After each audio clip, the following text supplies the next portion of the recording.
Welcome to part 2 of Truth Be Told. This is October the 13th. It's in the AM sometime. This was released, of course, on October the 12th of 2022. So I'm trying to now share it as they asked that it be shared, that the truth be told. So getting on back into this, because there's more than just this that you need to see. But this is a big truth that needed told. If you don't get vaccinated, you're antisocial. This is what the Dutch Prime Minister and Health Minister told us. You don't get vaccinated just for yourself, but also for others. You do it for all of society. That's what I said. Today, this turned out to be complete nonsense. In a COVID hearing in the European Parliament, one of the Pfizer directors just admitted to me, at the time of introduction, the vaccine had never been tested on stopping the transmission of the virus. This removes the entire legal basis for the COVID passport. The COVID passport that led to massive institutional discrimination as people lost access to essential parts of society. I find this to be shocking, even criminal. Please watch the video until the end.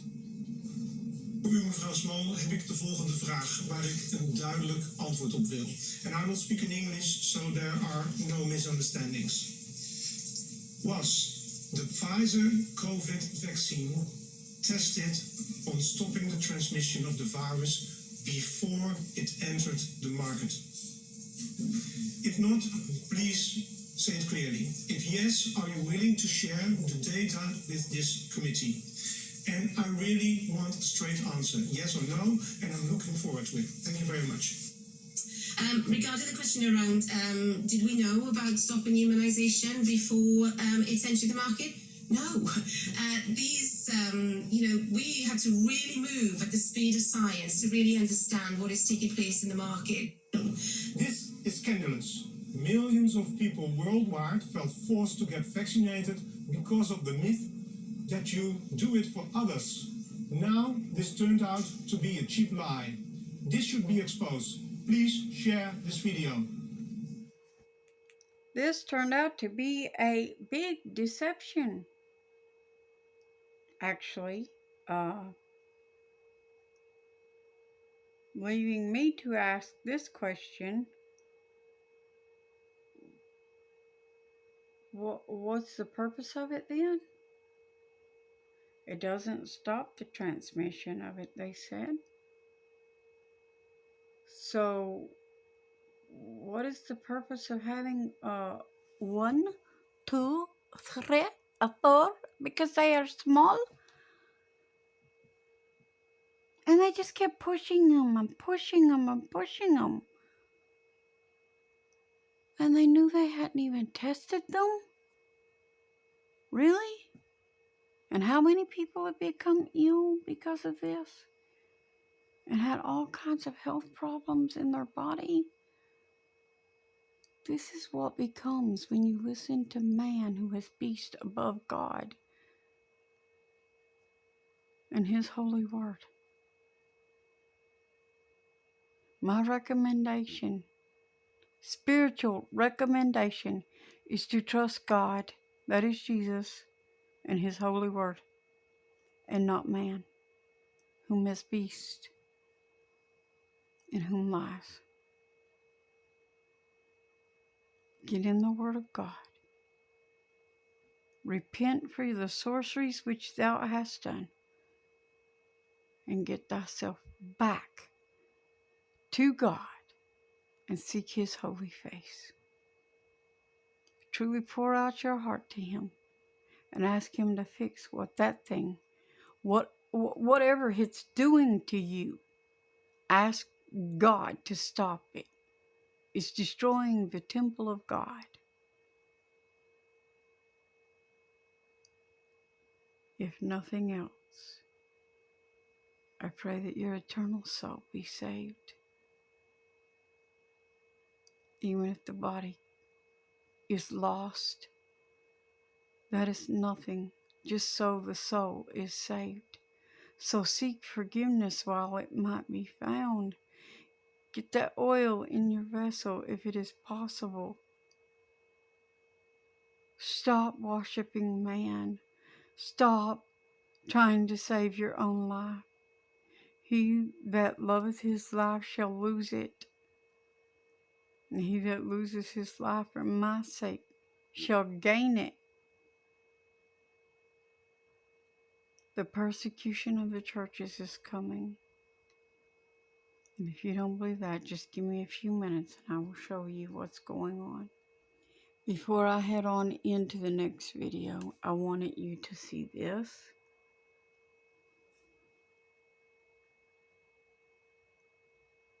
This is what they're trying, and this is just more junk. Don't believe these deceptions any longer. Don't believe these deceptions any longer. It's time you stopped listening to man and listened to Jesus. And return to the churches for the elders to lay hands on that the sick may recover. And you will be hated by all nations for my name's sake. Luke 21:12. But before all these things, they will lay their hands on you and persecute you, delivering you up to the synagogues and prisons. You will be brought before kings and rulers for my name's sake. Happy Columbus Day. Remember Columbus Day? That's the day that we celebrate the discovery of the new...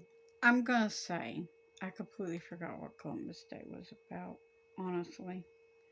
So, this right here kind of shocked my brain back to reality a little bit, and I started laughing. World by Christopher Columbus and all that happened after, which was the creation of the freest and most humane society in the history of man. We're still celebrating it. But we're also assessing what happened to that society because it is changing. So we want to tell you the story of a man called Paul Vaughn, leading off tonight. Paul Vaughn does not fit the profile of a terrorist. You'd never guess. He's 55 years old. He's a former pastor who now runs a small internet service business in Middle Tennessee.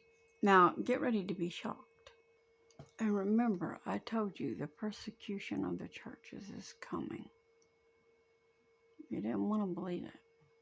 You didn't think it could happen in your lifetime. Maybe you hoped it wouldn't. He and his wife are gentle people. They're faithful Christians. They spend most of their time raising their 11 children. So last Wednesday morning at about 7:15, bucolic scene at the Vaughn household. Several of Paul Vaughn's children are standing in the front yard about to head to school. Suddenly, out of nowhere, their world falls down around them. A team of FBI agents armed with automatic rifles swoops in SUVs and begins pounding on the front door of the family home. Inside the house, Paul Vaughn is watching this and he's shocked. As he said later, when I opened the door and saw the guns pointed at me, I asked them what they wanted.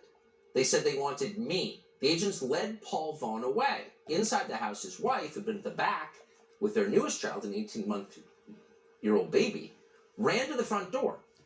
Confused and terrified, she asked what anyone would ask, "Who are you and why are you taking my husband away?" We don't need to guess about the exchange because it's on tape. Here's what it looked like. But if you're not going to let me, then I'll just... No, I want to know why you were banging on my door with a gun.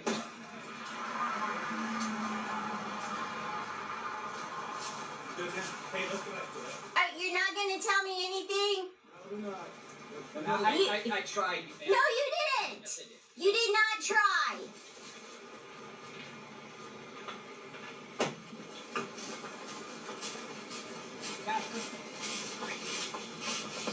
This is not acceptable.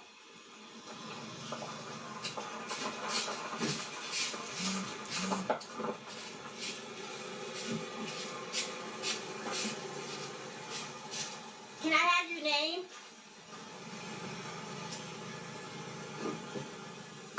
You're not going to give me your name? You're not going to give me any information? Body armor, the little watch caps, automatic weapons held at the ready, taking off with her husband. Why are you taking him? Who are you? She asks. But of course they completely ignore her. No, we're not going to answer. We tried when they didn't. They don't have to answer, because when your husband is a domestic terrorist, the government doesn't owe you an answer to the most basic questions. So Paul Vaughn, we now learn, is a terrorist. But what did he do? You may be wondering that by this point. Well, as the Department of Justice explained later in a statement, Paul Vaughn opposes abortion. And not just in a quiet, personal way. That would be bad enough. Paul Vaughn is outspoken about his views on abortion. He still believes, being 55, this is a free country with a Bill of Rights that allows you the freedom to say what you want and even have protests on behalf of your ideas. He believes that was the freedom that built this country. So a year and a half ago, in March of 2021, Vaughn and 10 volunteers from a Christian pro-life group in Tennessee staged a protest at an abortion clinic in Note Mount the one Juliet. little woman is in a Now, we don't need to wheelchair. speculate about what happened next, and that's a good thing for Paul Vaughn. It was broadcast live on Facebook by one of the volunteers. That would be 73-year-old Chester Gallagher. Watch this.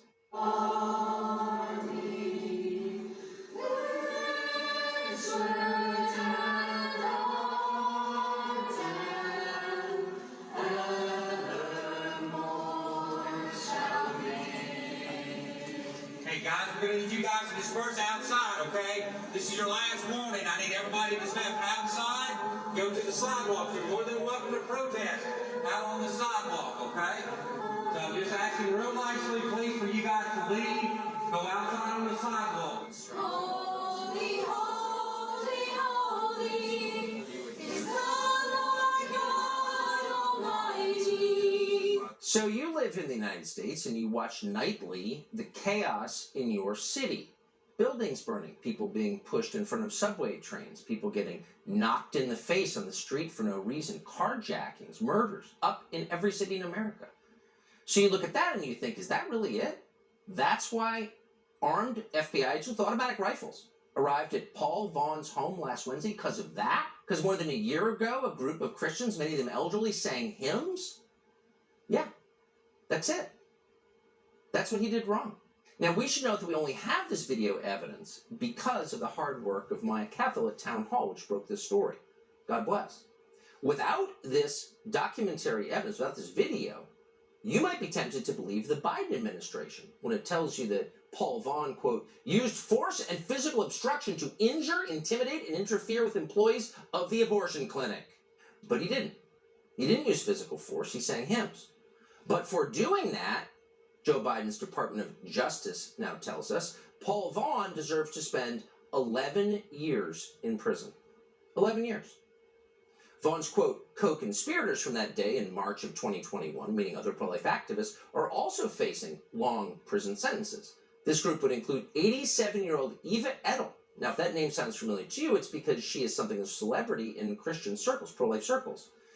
And that's because she survived a Yugoslav concentration camp before escaping to this country, where she spent decades advocating against abortion. She has seen firsthand what happens when government denies the essential humanity of a person. In this picture, you can see her sitting in front of an abortion clinic as a police officer towers over her.